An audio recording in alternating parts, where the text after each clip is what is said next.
राजस्थान के चूरू जिले के सरदार शहर विधानसभा सीट पर उपचुनाव के लिए मतदान 5 दिसंबर को होगा और जब कांग्रेस के प्रदेश अध्यक्ष गोविंद सिंह डोटासरा इस सीट पर पार्टी की जीत का दावा करते हैं तो उनकी बात में दम नजर भी आता है।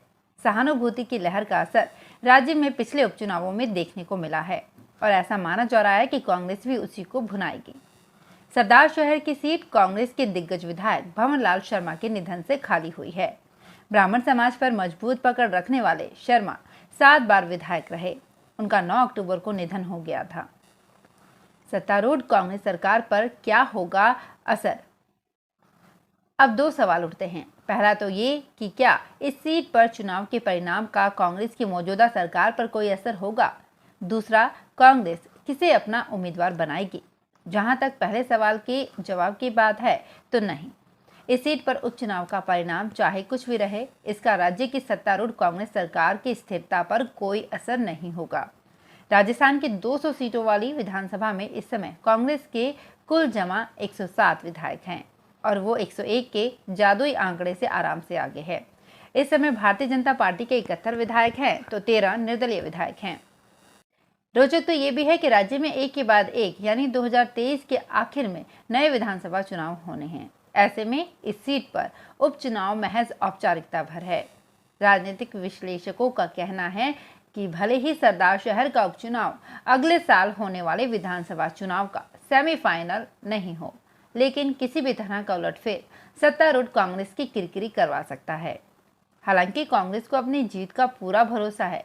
यही कारण है कि कांग्रेस प्रदेशाध्यक्ष डोटासरा ने चुनाव कार्यक्रम घोषित होते ही ट्वीट किया, आगामी 5 दिसंबर को राजस्थान के सरदार शहर विधानसभा सीट पर उपचुनाव की घोषणा।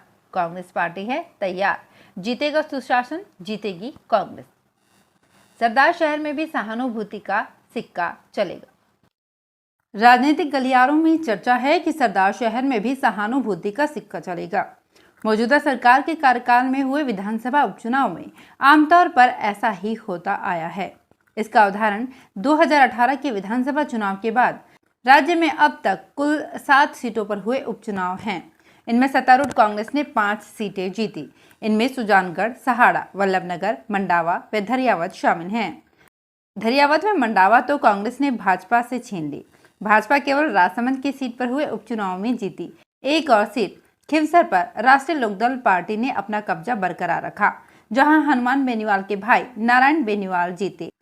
कांग्रेस की सुजानगढ़ सीट पर उपचुनाव में दिवंगत विधायक मास्टर भंवरलाल के बेटे मनोज कुमार को, वल्लभनगर पर दिवंगत विधायक गजेंद्र सिंह शक्तावत की पत्नी प्रीति शक्तावत को उतारकर सहानुभूति बटोरी, तो भाजपा ने राजसमंद सीट पर दिवंगत विधायक किरण माहेश्वरी की बेटी दीप्ति माहेश्वरी को टिकट दी। ये सभी सहानुभूति की लहर पर सवार होकर जीत गए।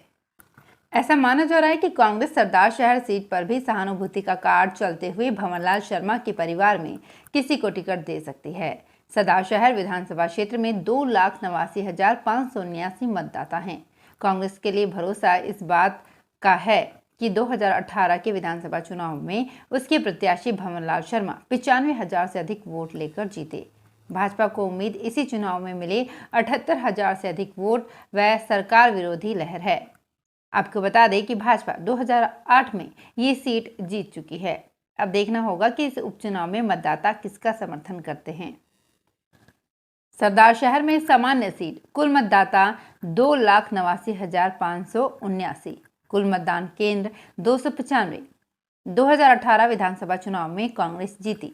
भंवरलाल शर्मा को 95,282 यानी कि कुल मतदान के 46.31% वोट मिले। भाजपा ने 2008 में ये सीट जीती थी। अगर आप भी अपने आसपास की छोटी बड़ी और महत्वपूर्ण खबरों से अपडेट रहना चाहते हैं तो सब्सक्राइब कीजिए हमारे चैनल एसपीटी न्यूज को और प्रेस कीजिए बेल आइकन पर।